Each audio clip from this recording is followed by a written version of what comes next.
Hello, and welcome to an intro to Anthro with two humans. I'm human number one, John McCray. And I'm human number two, John Lehr.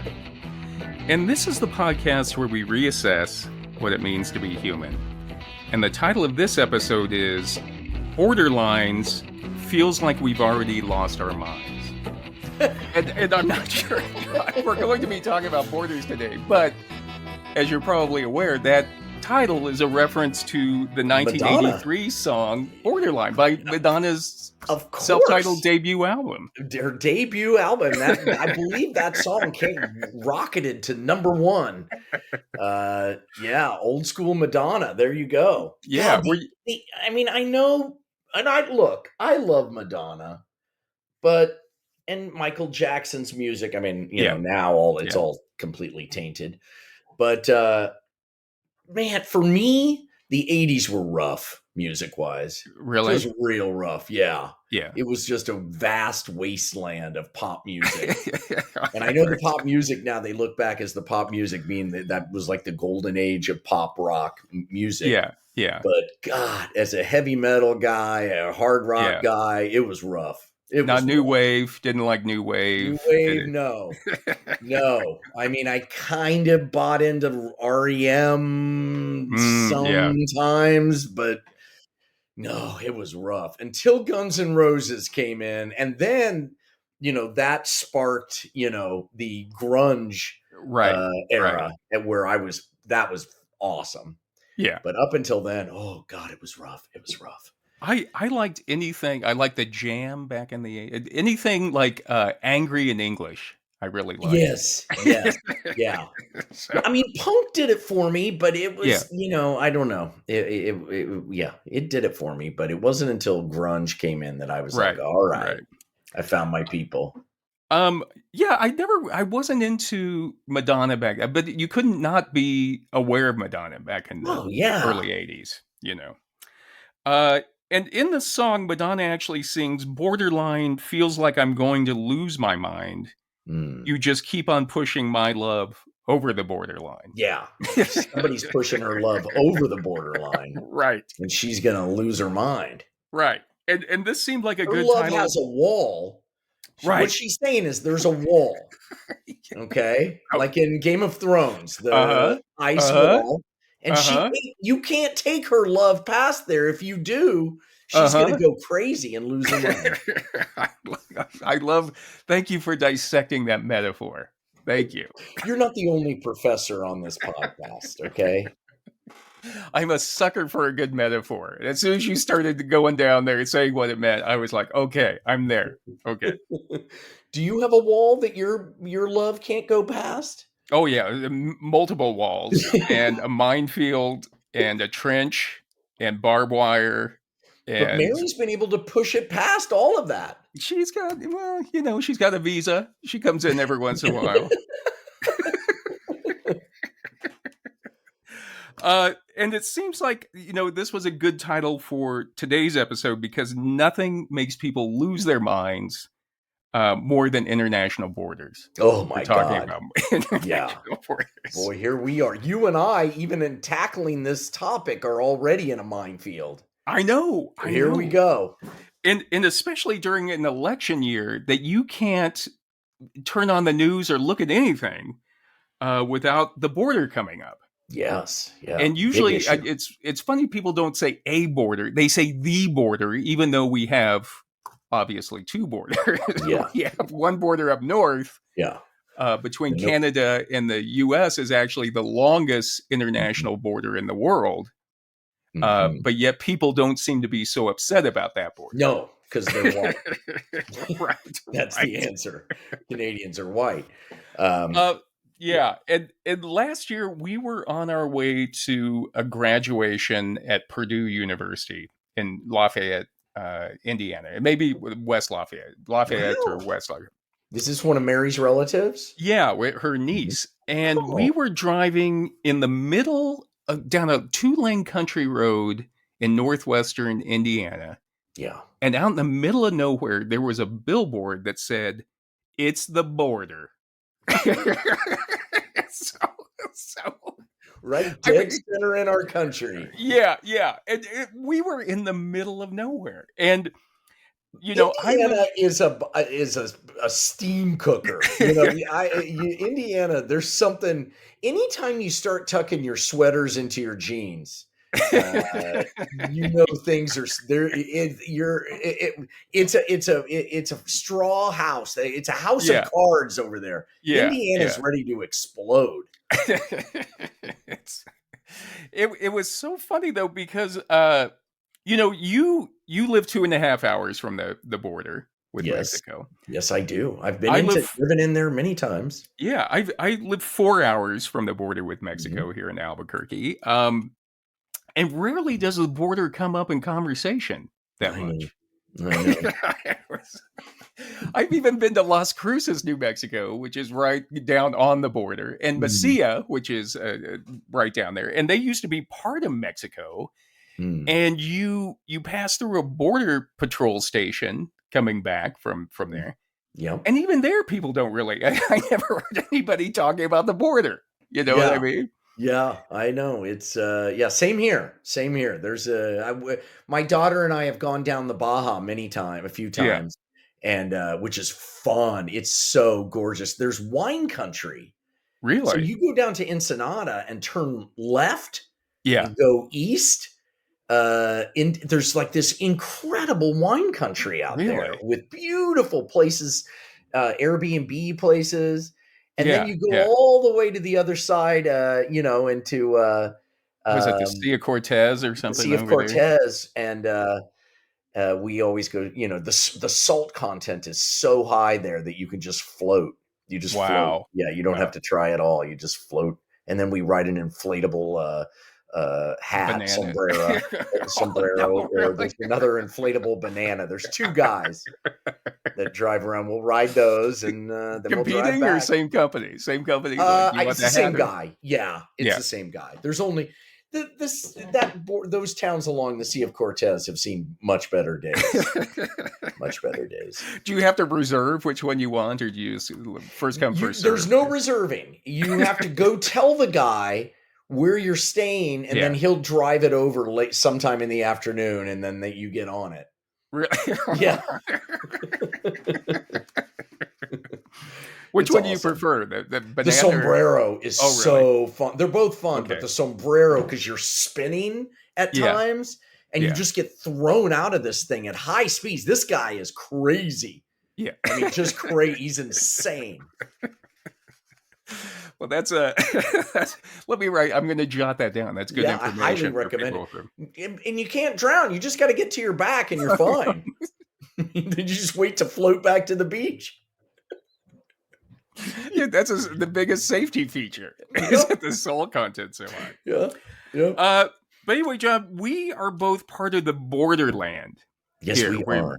and that's the hybrid zone where Mexico and the United States meet, and where the cultures blur and they influence one another, and they're tied together like on Mhm. both sides of the borders. Absolutely.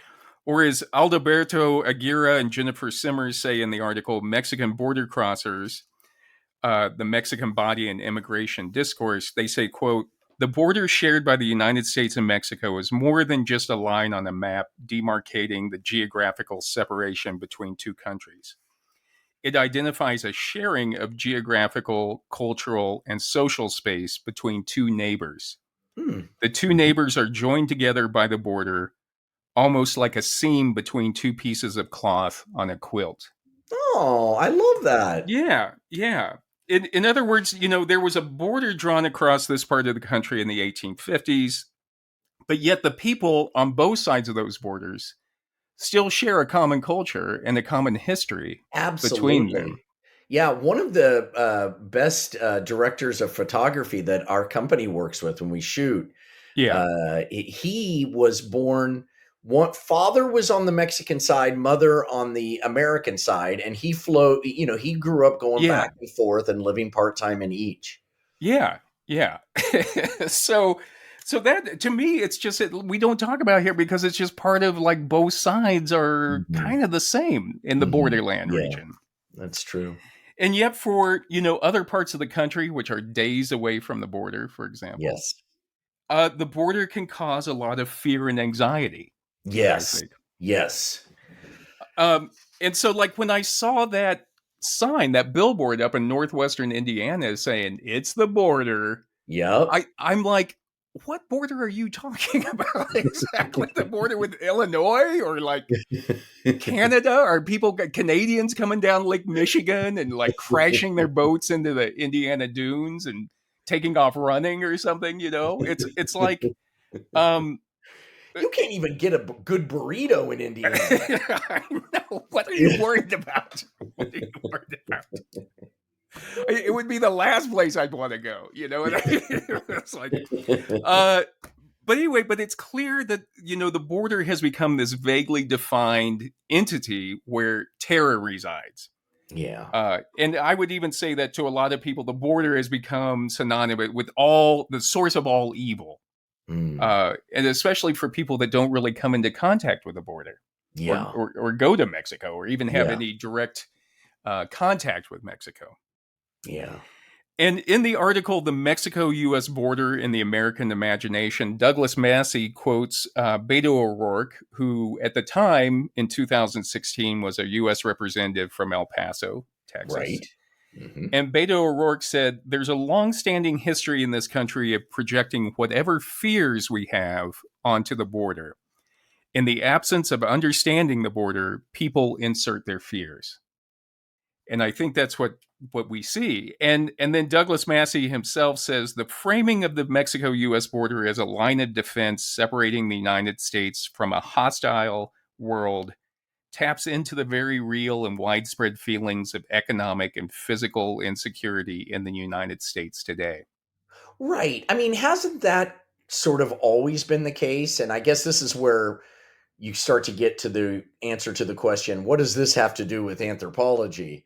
Right. But Right. hasn't it always been the case that you blame your problems and your one culture's problems and fear onto the other? And the Right. other is whether they're, they could Yeah. be, Moors, or they could be the Ottoman Empire, or they could be whatever, but the Yeah. other, Yeah. the French, Right. Right. the, yeah.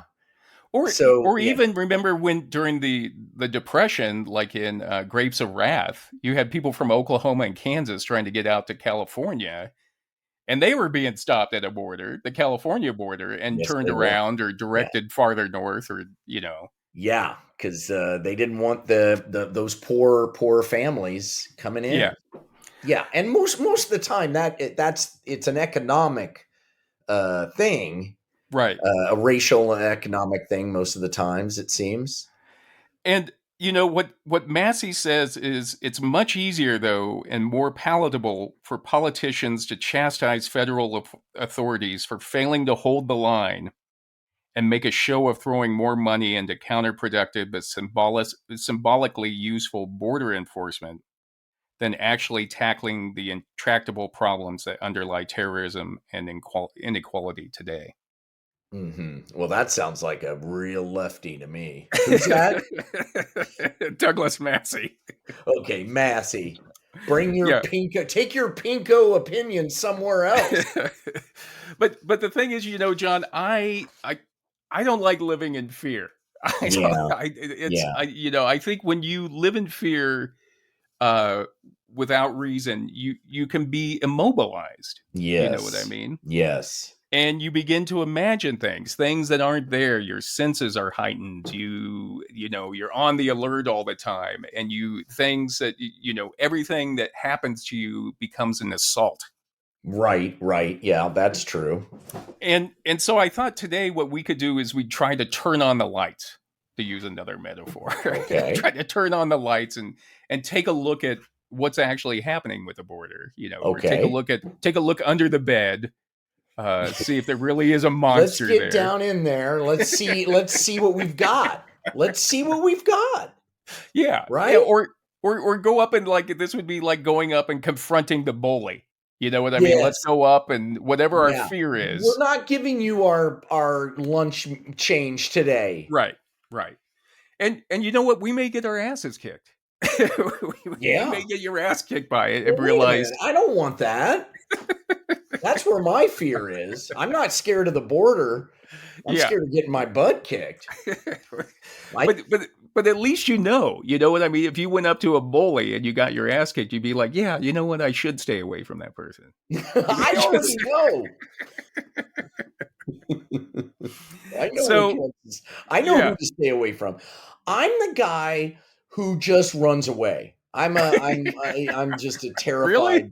Yes, I don't want to change I'll be a foot soldier. I vote, I'll do. Yeah. But I don't want to get in anybody's face. God no. Yeah. Yeah, I usually don't. But when people get in my face, I get a little upset. Well, yeah, but you are in perfect condition, and you're a black belt, right? A brown belt. I'm a brown belt. Well, and even before you were a brown belt, you could kick people's ass. You've always been able to do it. I am not. I'm the guy who stands behind you.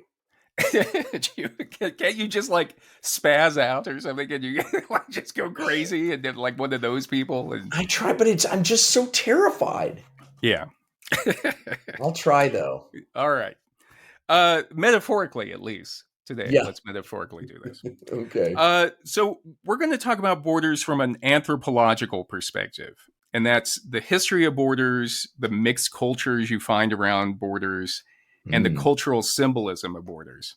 Mm-hmm. And as we've mentioned before, this is one of the topics, and we've had a few where we are going to have to walk lightly around this one.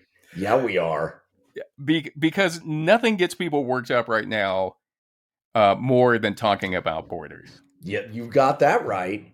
Yeah. And you know what? I'll buy that for $1. I'll be honest with you. This episode was very hard to put together because it's such a vast topic when you look at it. Yeah. And, and I'm talking about not just the Mexico-U.S. border, but all borders, whether they be like Northern Ireland or the Iron Curtain, historically the Berlin Wall, the demilitarized zone in Korea, the border between India and Pakistan. All of them are so loaded with meaning and politics that it's complicated. And I could never quite pin it down in the research on this one. Right. And don't forget the border between Indiana and Mexico. Yeah. That's a vast border. That's a vast vertical border that people aren't aware of that one. And also, let's not forget about the Basque. Oh, yeah. Yeah. There's a lot of Basque in Bakersfield. Up in Bakersfield, California, a lot of them settled up there. And if you go to Bakersfield, you can get some really good Basque food up there. Yeah, some good cod.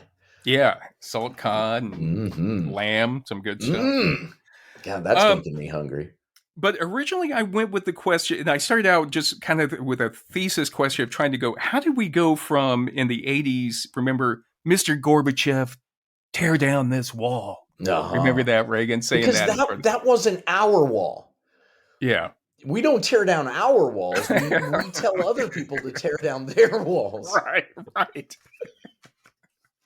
Right. We didn't care about that wall. You tear it down, whatever happens. But this wall over here. Gorbachev says, well, what about your walls? No, God, no. We're building more.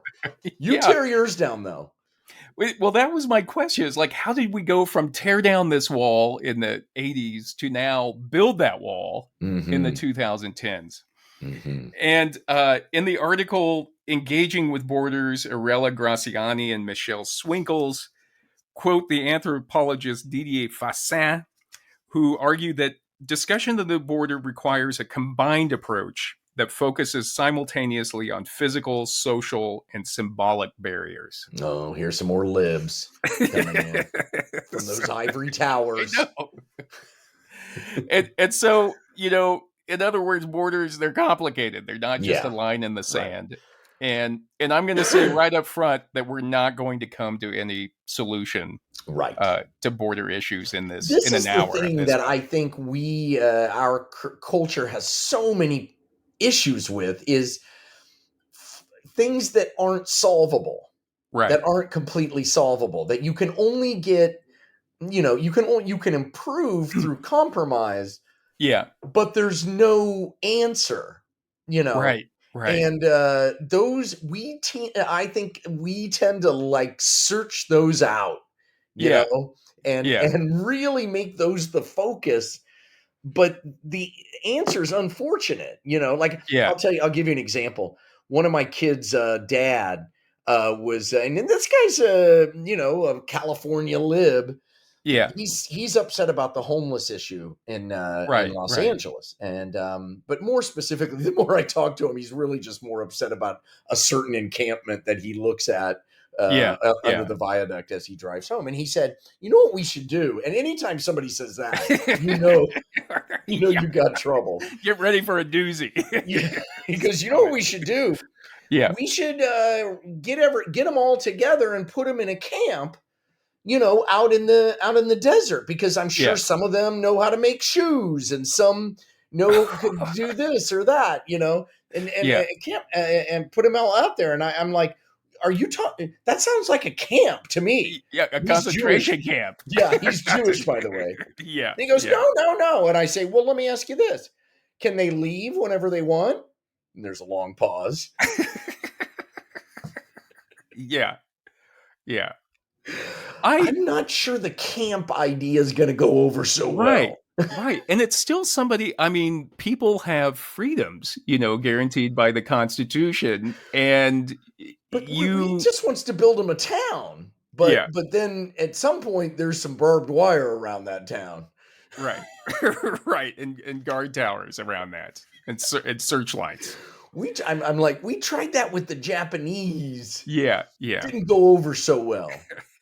I remember I worked for a time for The Big Issue, which was that British paper that sold by homeless people, usually in London and Edinburgh. Yeah, yeah. And I'm going to tell you, I don't know a solution to homelessness, but I'll tell you this: I don't wish homelessness on anybody. No, because it's awful. It's always been a part of being of human society. There's always been people who are, I don't know what you want to call them, beggars in the, they've been called all kinds of different things. But unfortunately, lowborn. we'll do an episode just on homelessness and housing. And by the end, we'll solve it. We're going to solve it. I don't solve anything. I have no answers. I have only questions. But I do believe that when it comes to the border, we need to keep hard drugs like fentanyl out of the United States. Yeah. And out of Mexico. They should be kept out of everywhere. Right. But there's like a flow of guns going down there. So for Americans to think that there's only bad things coming north of the border, there's also bad things going south of the border from America into Mexico as well. Yeah. And so that's why, I think we need to do background checks maybe, or maybe even do like more funding to expedite visa applications and background checks. I don't know what the solution is. Well, it's lots of things. It's never solved, quote unquote. Right. It's never solved. You got to give up on the idea of solving it. And then you start to go, okay, how can we mitigate it? What can we do to help? Yeah. And that's, I guess it's walls and cops and people at the border, but it's also, like you said, economic things. Right. And it's a combination. It's a multi-pronged attack. I've solved it, and I will post a link to my solution in the comment section. Cue music. We've solved it. But I would say that I feel that trying to like make a better life for yourself or your family is a very human desire. Right. And I don't begrudge that to anybody who is trying to do that. Yeah. And that's I think that's something that we can all agree upon. That's something I would do myself. Like if I was broke and it was dangerous for my family, I would try to make a better life for my family somewhere. But I would say for people who are coming to this country, just know that in the last 10 years, Americans have gone a little crazy. Yeah. We have a lot of assholes here, basically. And maybe I was thinking maybe we should do like a foreign exchange program where where people can come up and try to see if they even want to come here first. You know what I mean? Yeah, boy, that's true. And when I worked for the Italian Tourist Board, one of my jobs was to answer complaint mail. Okay. Oh God. And so tourists would write Who's in and gonna usually complain to the Italian travel office. Jesus. I know. Who has time for this? That's what it was back in the 90s. I'm sure it's worse now because people can just dash off an email. But at the time, people would actually have to type out a letter, seal it, or write it out. Oh my God. Go to the post office, mail it. But boy. But they would usually complain about like how a hotel treated them or what happened at a hotel or a cruise line. But there were a number of complaints about how how they were treated by the Italians during their trip. So people would write in and complain to the Italian government. Can you imagine writing a government entity? Are they hoping that there's going to be some sort of law that's passed where you've got to be nicer? Like, what are they hoping for, you think? I don't know, but they would essentially be like, I found during my whole trip the Italians weren't very friendly to me. And it was common, it's similar to where like people complain about the Parisians. Like, oh, the Parisians are so rude. The Parisians are rude to every,body. Yeah, they just don't have time. That's what you're paying money for, is for them to be rude to you. Right. But I could never, and I'd get them and I'd have to read them. And then fortunately, I didn't have to respond to them. I would just send them out like, this has been forwarded on to Rome. But I would date stamp it and send it on to Rome, Oh my God. But can you imagine like complaining about an entire country? No. And I always try to imagine like what would happen, like when they said, well, the people in Florence weren't very friendly to me. And like the mayor of Florence having to call in people one at a time, all of the citizens to reprimand them. Hey, like listen, a business. We've gotten some reports. I'm not going to name names, but if you guys could all be a little friendlier when you're out there in listen, your lives. I've been traveling a lot lately internationally, and people aren't so thrilled with America. We're much more thrilled with ourselves than they are with us. Right.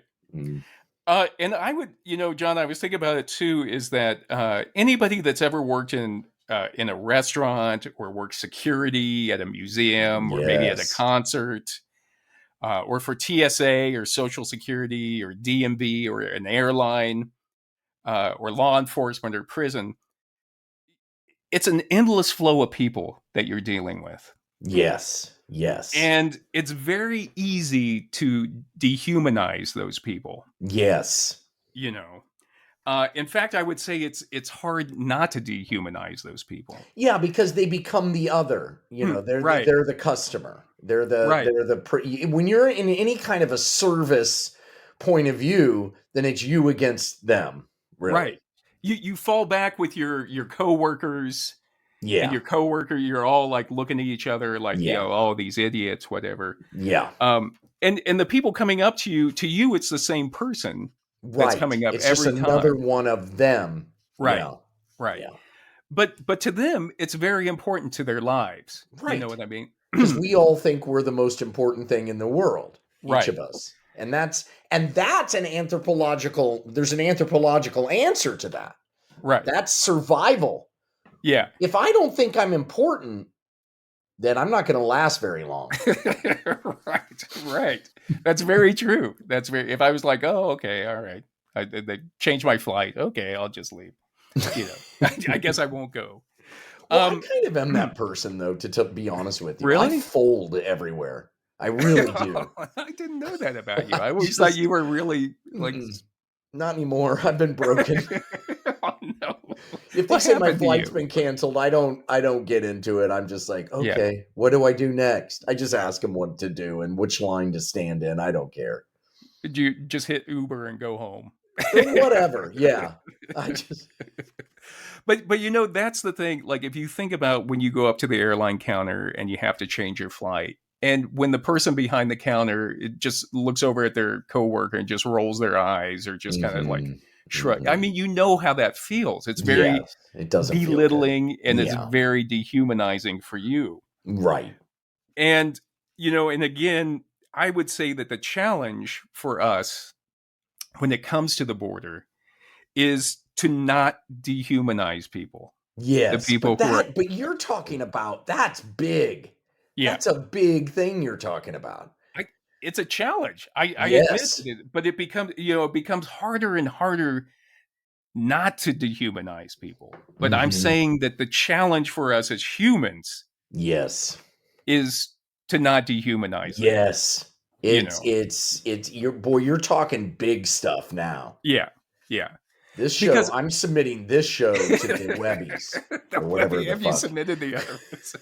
No. But the thing is, when you start to dehumanize other people all the time, it becomes hard not to. You start to dehumanize everybody: your spouse, your kids, your family, your friends, your neighbors.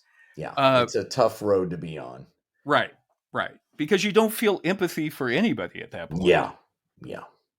And it's always funny to me because I've worked security before and I've worked in the public sector for a number of years.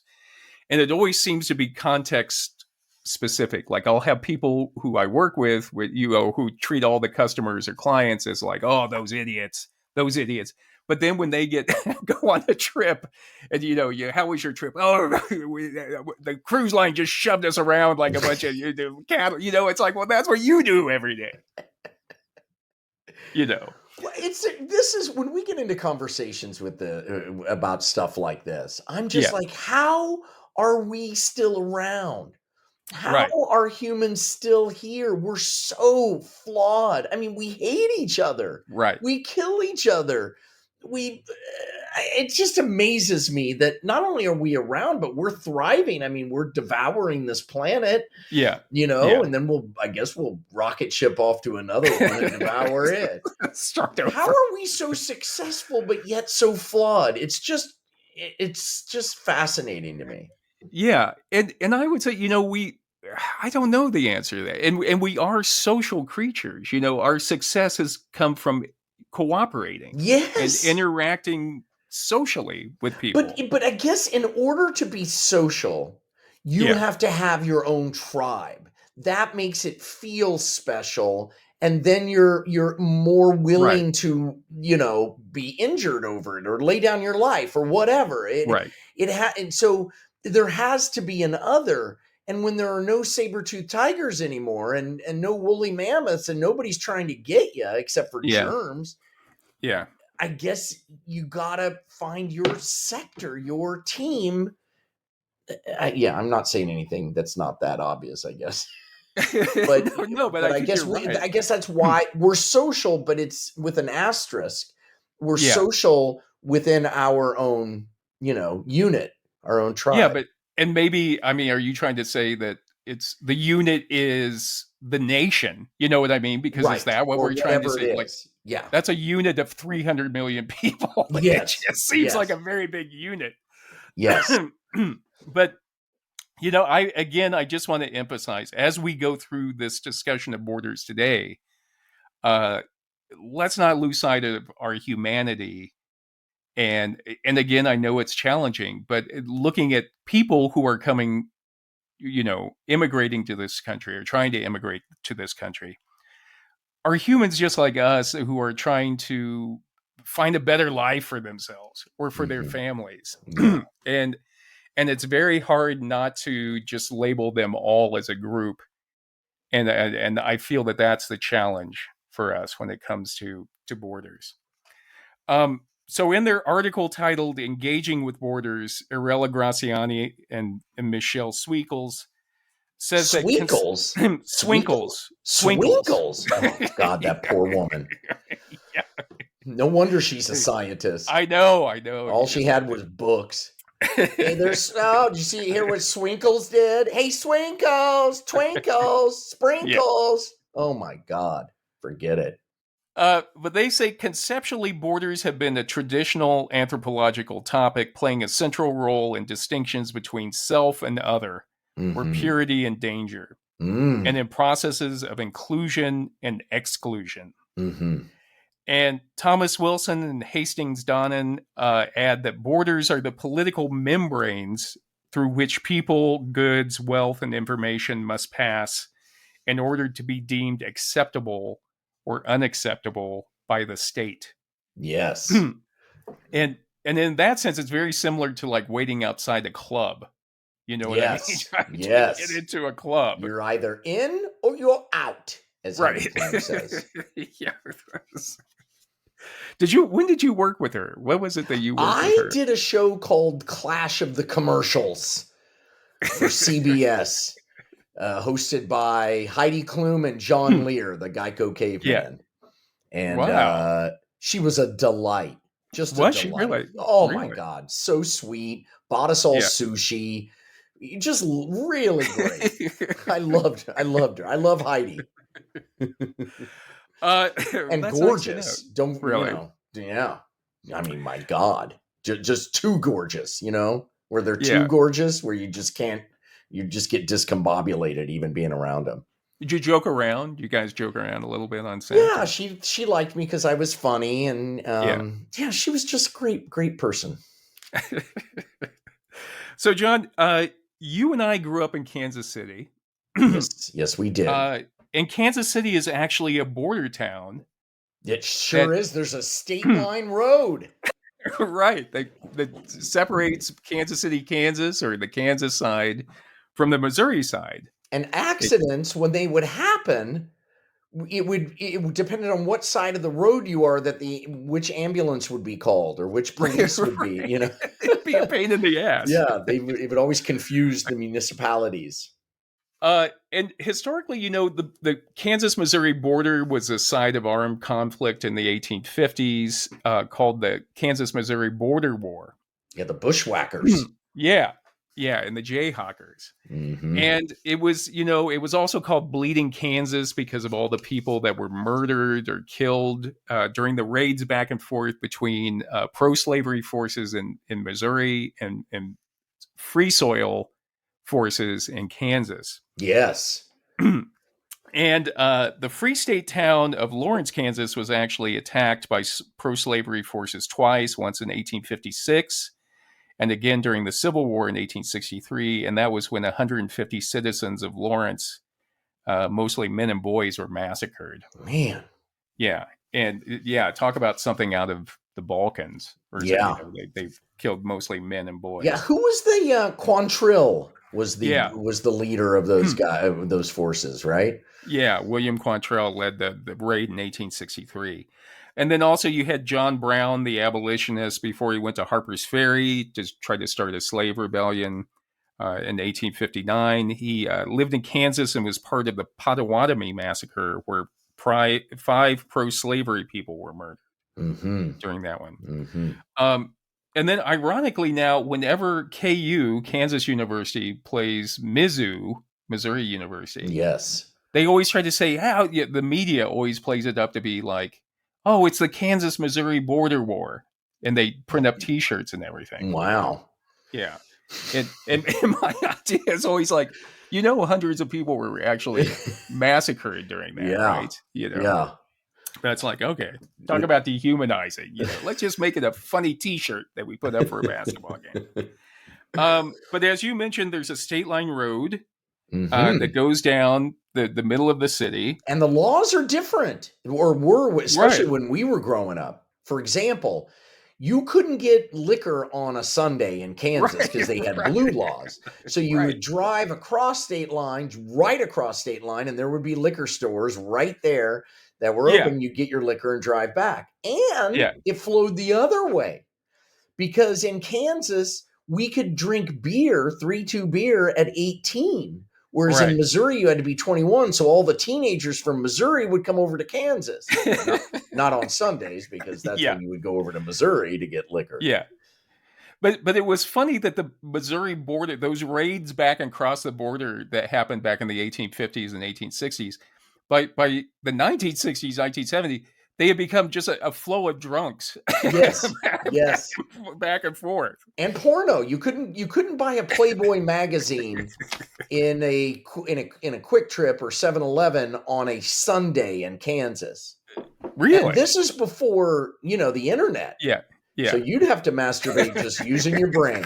You'd have to or a Sears catalog. Yeah, you're stretching though. You have to have a good imagination at that point. That's what I tell my son. You don't understand how hard it was to masturbate back in my day. Maybe that's where your improvisational skills come from. Well, I mean, let's be honest. And this show is an example. Almost everything I do is motivated in some way with breeding, right? Yeah. I mean, isn't that what Darwin's all about? We'll save that one for another topic too. Okay. All right. Are you trying to seduce me, Mr. Robinson? Yeah. But the other thing is that because of those laws, like you say, there was money that was attracted to the border. So, for example, you would have the liquor stores on Sunday on the Missouri side would make a lot of money. Yep. And then the 3-2 bars that were close to the border in Kansas on the other days would make a lot of money from people coming across the border for that. Absolutely. The best 3-2 bars were in Kansas City, Kansas, right across the border. And you and I got in a lot of trouble in places like that. I do remember one time when I just, with that little bottle of tequila between us, and he was wearing like a little serape and a hat. And I remember us in your Mustang and glancing over and seeing that we were doing like 130 or something. And that little bottle was right there with us. He was. That Mustang wasn't fast off the starting line, but you give me like a mile and a half, and I'll get that thing going.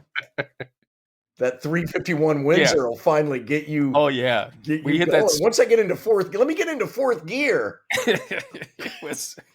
It stopped shaking about 80. And then we were just like smooth say it was like just glass. Yeah, that car. Once you got it up, and all 4 barrels were open in the carb. And then there was also illegality was created by that because people would go across the border on Sunday from Kansas. Yeah, and then they'd get stopped coming back. Yes, for bootlegging. Yeah, that's exactly right. And I remember I had an 80-year-old great aunt who had gone over on a Sunday from Kansas in her Mercedes convertible, like really well put together, to buy. She had run out of scotch, and she wanted her cocktails, so she drove over there and got busted because she was one of the people that just drove straight back. God, there's 2 things about that story that surprised me.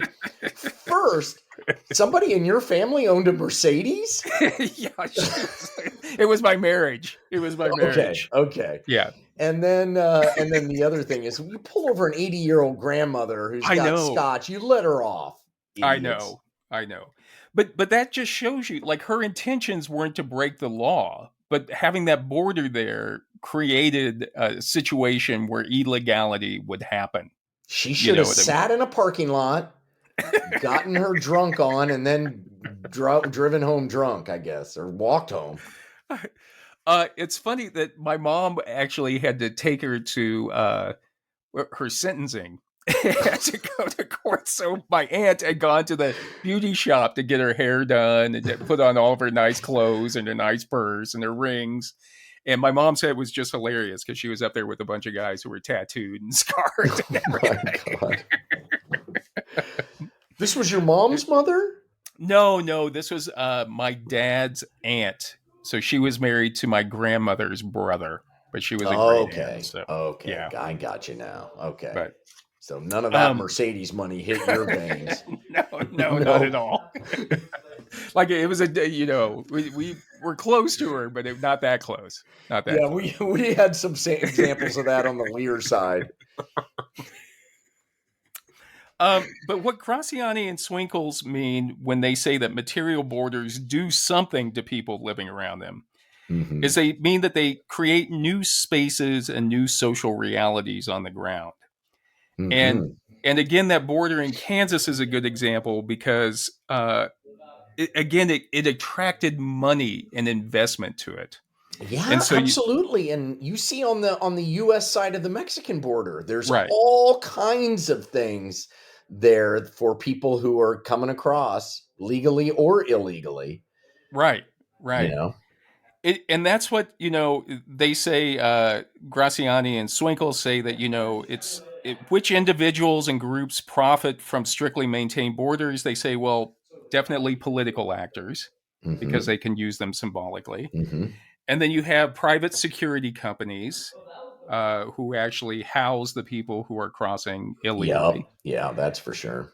And then they say, you also have the illegal stuff, which is going to be like the smugglers and human traffickers. And Yeah. then I'd say even you have, for people who are waiting to cross the border, that you have uh, an economy that's set up there on the border to cater to those people. Yep.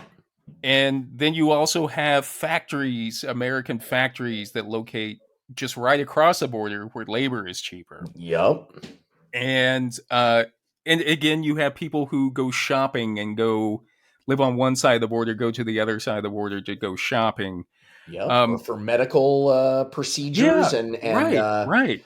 wow. Back when I was drinking and using, we were in Cabo San Lucas, and I walked down to a pharmacia and said, "My necco hurto," and got a big bottle of God. What was it? God, it was some opiate. I can't. Maybe it was a Codeine or muscle something, or relaxer. Oh, I is it can't remember what it codeine? Did they was. give you? Not codeine, but it was something like that. Oh Yeah, my God. That was a great afternoon. Great weekend. yeah. So I can't remember anything. Can't remember Oh anything. no. No, no, no. So again, I guess the point we're trying to make is that by its mere existence, a border creates an economy and an opportunity for economic gain. Yes. Uh, and that it draws people to it, and it also draws money and investment to it. Mm-hmm. And since the 1990s and 2000s, we've seen an increase in the use of the term globalization. Mm-hmm. And Yes. and according to Guy Ferraro and Susan Andreatta, globalization Andreata. includes the worldwide trend toward open markets, deregulation, and privatization of services formerly provided by governments. Uh-huh. And Andreatta and Ferraro say that globalization argues that the well being of all peoples of the world will be maximized if economic systems concentrate on four basic concerns. One is continued economic growth, as measured by gross national product. Two is the continued lowering of trade barriers between nations. Three is the continued lowering of trade barriers, and privatization, shifting of governmental functions and resources to the private sector. And it's this idea of integration of international markets has led some people to argue that globalization is leading to the removal of international borders. Right.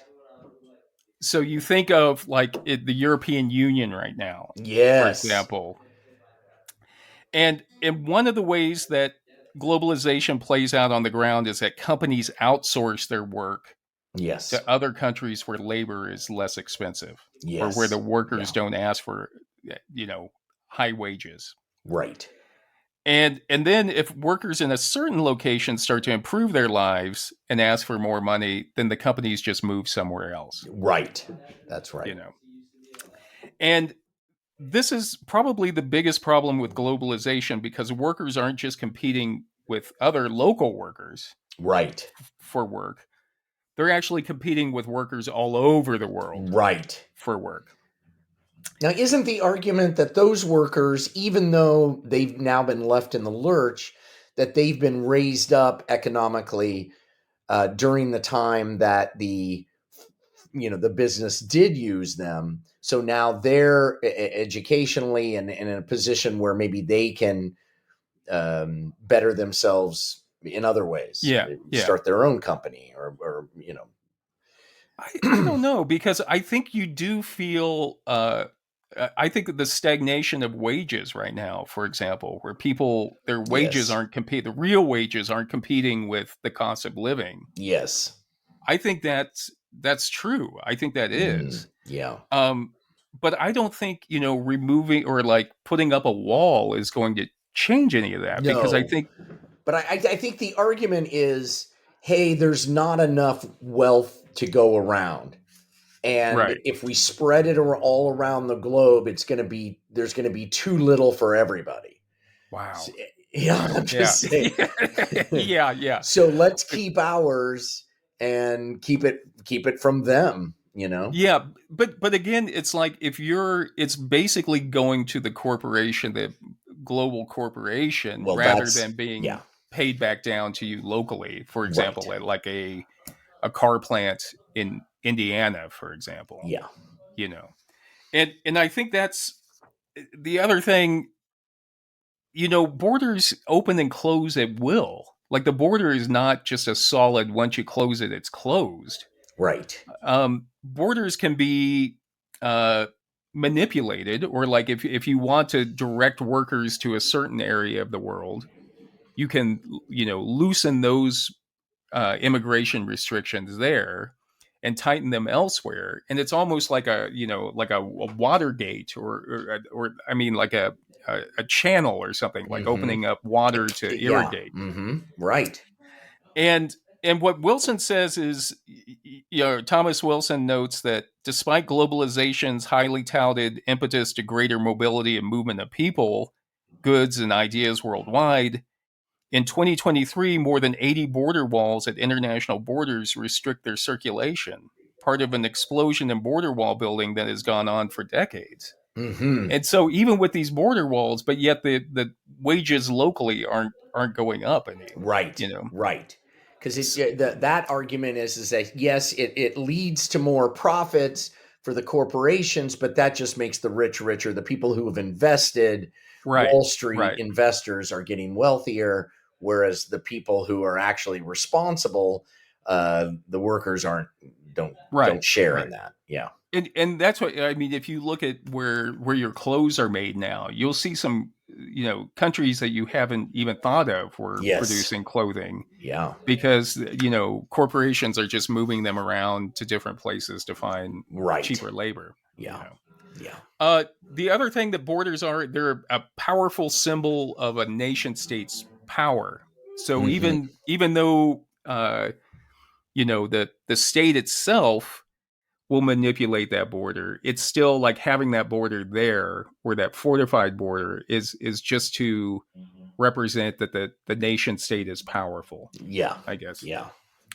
And Wilson quotes Alexander Diener and Joshua Hagan, who say that states act as rigid containers that neatly partition global space into nation state territories corresponding to distinct societies. And for many peoples, Wilson says, borders are meant to safeguard nations. So it's Yes. supposed to give you, even though the border is porous, for example, it's always going to be porous. Right. Uh, People feel like if you have a strong border, then that gives you a sense of safety wherever Right. you are at. It's not so much the wall itself, it's the public's opinion of Yeah, how well the wall is doing its job.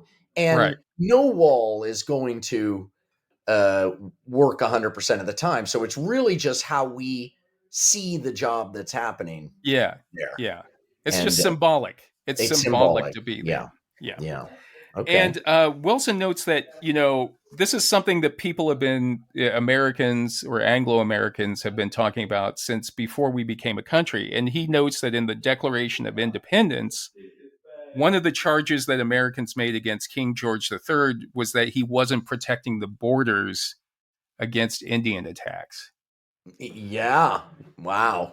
There you And go. so if you read in the Declaration of Independence, it says that King George had endeavored to bring on the inhabitants of our frontiers the merciless Indian savages, whose known rule of warfare is an undistinguished destruction of all ages, sexes, and conditions. Mhm. And Mhm. and so to me, it's like in the 1770s, it was merciless savages, quote unquote, and Mhm. today it's quote drug dealers and rapists. You know Right. what I mean? And they're all non-white. Yeah, yeah. and it's been a common political trope that has been being used for 250 years Yes. to get people worked up. Yes. Uh, and then also for before anybody goes, well, yeah, but that's a reason why we need the strong warriors. They haven't changed it in 250 years. The Declaration of Independence also was mad that King George was trying to limit immigration to the colonies, Mm-hmm. and they say that for purposes to prevent the population of these states, for that purpose obstructing the laws for naturalization of foreigners, refusing to pass others to encourage their migrations hither, and raising the conditions of new appropriations of land. So Mm. what they were complaining about was that he wasn't letting German immigrants come into the country or into the colonies Right. because King George was worried that they wouldn't be loyal to England, which also sounds familiar to what we Yes. have now. Yes. Well, they basically what you're saying is they wanted more white people and less non-white people. Right. And they wanted to, it's funny because they're like, we're so afraid of these Native American attacks. Yeah. Can't you remove them so that we can go take over their Yeah. lands, Yes. basically? Yes. Yeah. Yeah. And, Wilson, he further says that borders are places to witness the everyday of cultural tradition and hybridity. Borders are places where national cultures meet and where people and their social and political institutions must learn to adapt to each other to function, if not get along. Mm-hmm. And again, these places, he says, are often perceived to be conflictual contact points between nations with different histories, goals, and ways of being and doing. Yes. Well, I mean that you cross the border in Detroit into Canada, and it's an entirely different thing than when you cross the border from, into Mexico from California, the Yeah, Californian border.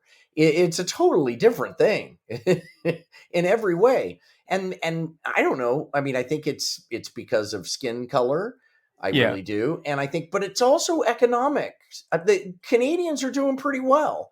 yeah, There's an equilibrium there.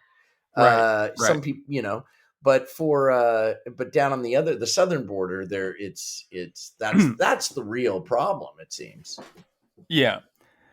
I it's I have another good quote from Gloria Anzaldúa, and she says that the US Mexico border is an open wound where the third world grates against the first and bleeds. Yeah, And very before a good. scab forms, it hemorrhages again, the lifeblood of two worlds merging to form a third country, a third country, a border culture. Uh-huh, that's interesting. I like Yeah. that. I like that way of looking at it. Yeah, and again, Wilson and Donan also say that borders are agents of a state's security and sovereignty, and a physical record of a state's past and present relations with its neighbors. Okay.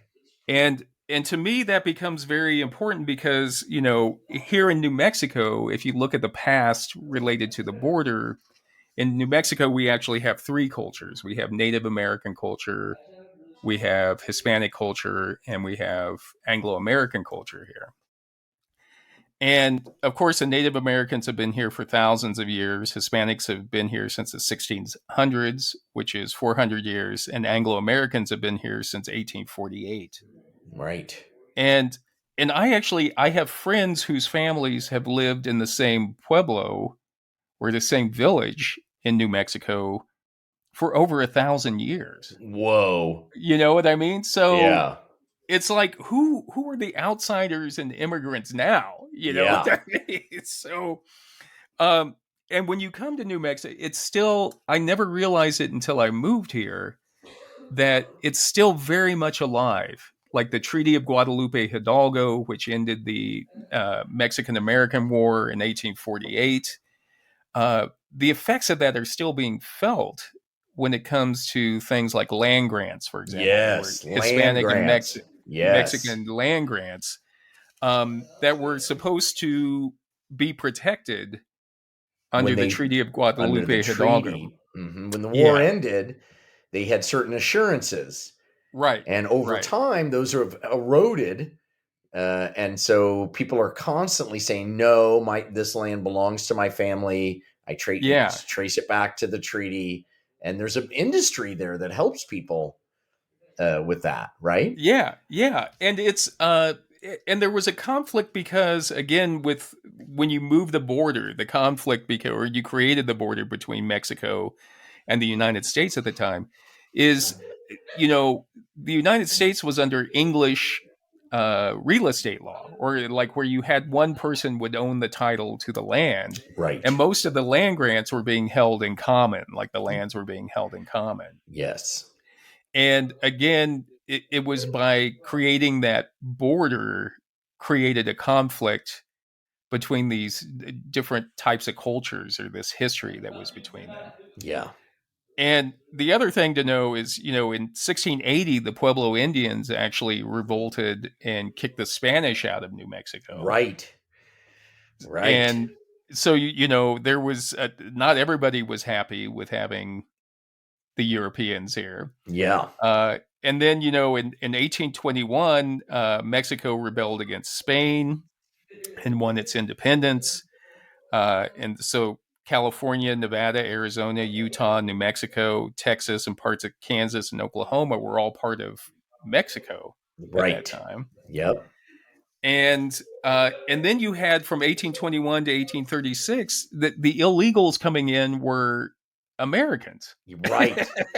Coming in and squatting in Mexico. You know what I Right. mean? Looking for gold, looking for cattle, all kinds of things they were trying to do. Yeah, Yep. yeah. And a lot of them came from southern states like Louisiana or Kentucky or Tennessee. And they came down to Texas to grow cotton. And of Uh-huh. course, when they came down, they brought a lot of slaves with them. Mm-hmm. And, one of the reasons that the Texans decided to revolt against Spain or against Mexico was that in 1830, Mexico outlawed slavery. And so when they tried to enforce that in Texas, that's when the Texans seceded from Mexico. It was Uh-huh. basically the same argument that they used, 25 years later when they seceded from the United States. And it just real quick in the Texas Constitution of 1836, it said, quote, all persons of color who were slaves for life previous to immigration to Texas and who are now held in bondage shall remain in the like state of servitude. So it's it, definitely race had something to do with the formation of that border and Absolutely. Texas. Yeah. And so then just back in at the end when the United States, Texas became part of the United States in 1845, and Mexico actually said that they were going to start fighting a defensive war against the United States because Mexico was worried about the United States encroaching upon their territory. Mm-hmm. And For so good then, reason. yeah. And so what the United States did was, they declared war on Mexico and just went in and occupied, Yeah. uh, all of the Southwest or what is now the Southwest. And they even went down and occupied Mexico City and forced the Mexicans to sign a treaty. Now, again, that wasn't anybody wanting that to happen. You know what I mean? But they had no choice. And then when drawing the border between Mexico and the United States was just arbitrarily drawn across a line on a map. Yep. You know, um, and so again, there Didn't weren't Theodore even Roosevelt and the Rough Riders fight in that war? that was the war against Spain in 1898. That's when Oh, he went okay. down to Cuba and fought Cuba. in Cuba. Okay. Yeah. Okay. But no, this was like the war when they invaded New Mexico in the Southwest. Okay. They got California. At the time, there were people saying, "Hey, we should take even more. Try to take the Mexican states of Coahuila and Sonora." I mean, there were some people that were arguing that the United States should take even more territory from Yeah. Mexico. Mm-hmm. Um, and and then the United States, after the treaty was signed and the border was drawn, they realized they had screwed up and made the border too far north. So then they went back in 1853 and purchased more land because they wanted to put a southern railroad out to California there. So again, they bought more land from Mexico, more land. It's kind of like, like Don Corleone or something, Yeah.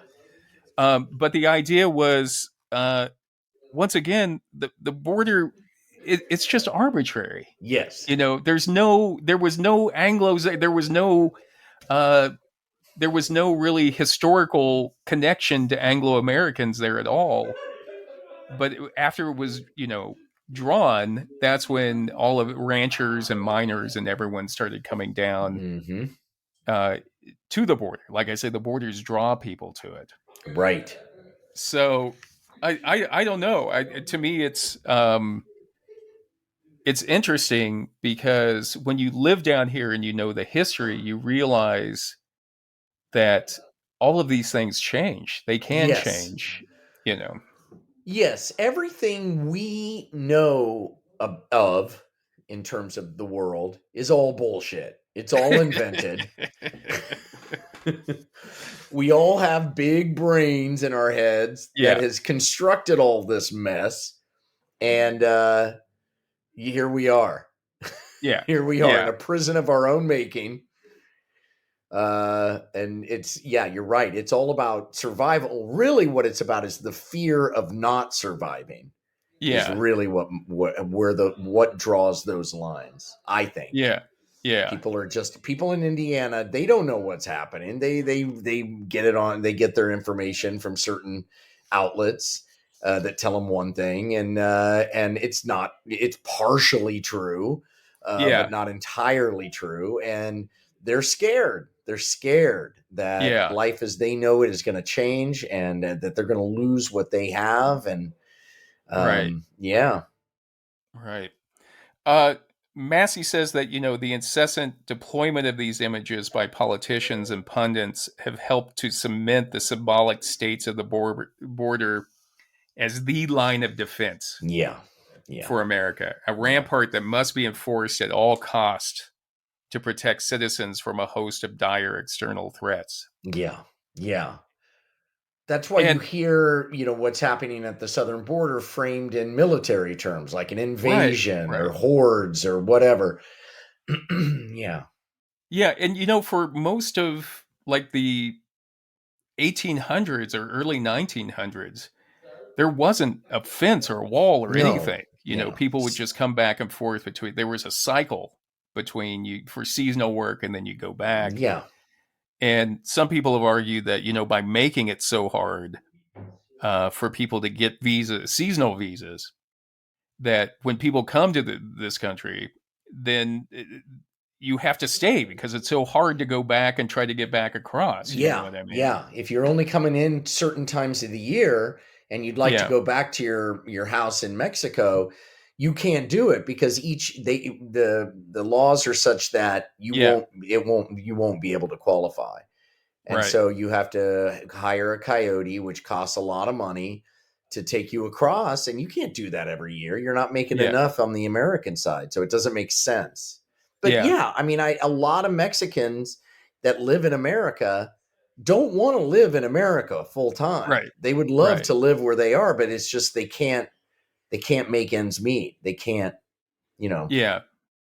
There was starting in the during World War II, when like a lot of American young Americans were off fighting in the wars, there was something called the Bracero Accord or the Bracero program, where that was visas were given to Mexican workers to come work, seasonally.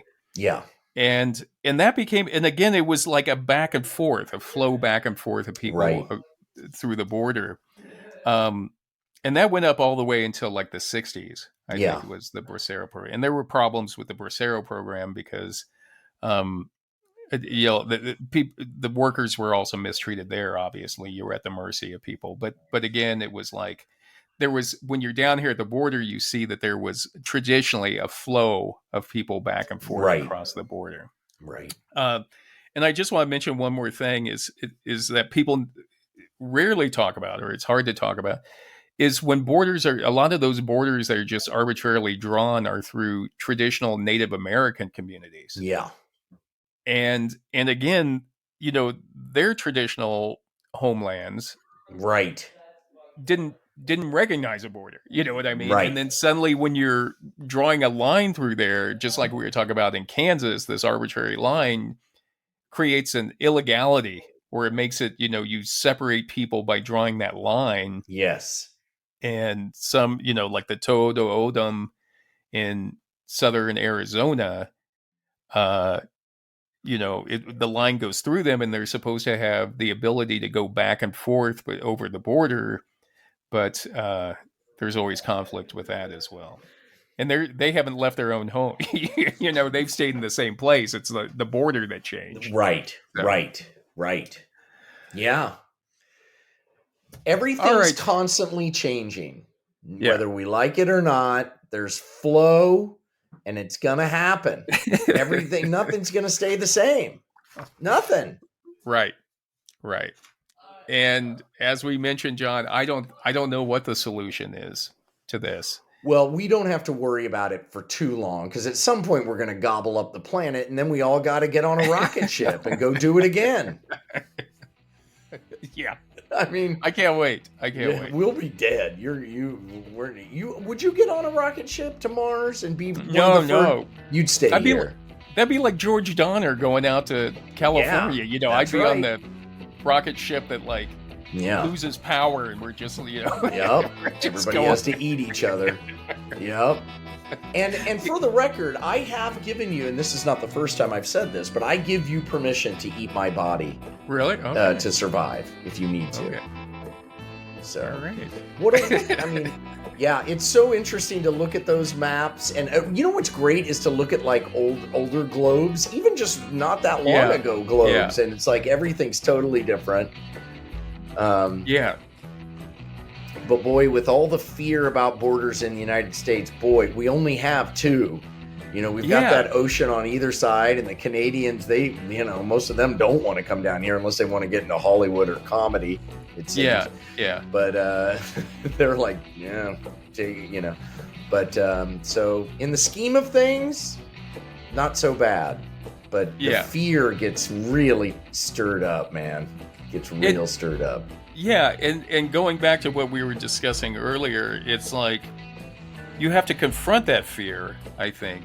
And that's the challenge of recognizing what really is happening, what's really under the bed. Well, it's tough, man. If it's seeped all the way up into a 2-lane highway up into Indiana, this is deep stuff. I know. And it's going to take a long time to kind of unwind and get to the place where both sides realize, you know what? It's compromise, people. Yeah. It's compromise. I mean, hell, we had a bill that just came up that both sides agreed on it. Couldn't get through. Yeah. But, anyway. So, again, I'll finish with a quote from anthropologist Renato Rosaldo, who said that the U.S.-Mexico border has become theater, and border theater has become social violence, and actual violence has become inseparable from symbolic ritual on the border, crossings, invasions, lines of defense, high-tech surveillance, and more. Mm-hmm. And the only thing I would add in there as a human is don't lose sight of your humanity. Yeah. Of you have to fight to where you're not dehumanizing people. Yeah. Whether or not you believe people should come here or not, they're still people. Don't lose sight of the humanity of it. That's the trick. Trick. Boy, you're right. Well, very wonderfully researched and laid out before us. And I'm into Game of Thrones right now. And there's lots of borders. Really? I never really watched it. I watched it, but I'm binging it right now. Yeah. And boy, did you read the books? Did you read the books? Yes, I did read the books. And so that's why I'd never really, and I hear at some point it's going to turn on me and I'm going to hate the series. That's what everybody says. But I don't care. Yeah. I don't care. Stop before then. Yeah. Right now it's still good. So, thank you so much. This is human number 2 signing off. And this is Human Number One. Thank you for listening to everyone. If you found this podcast interesting, please tell a friend about it. And don't forget to check us out on Instagram and Facebook. We love you guys. John, love you. I'll talk to you soon. Love you too. Talk to you soon. Bye. Bye.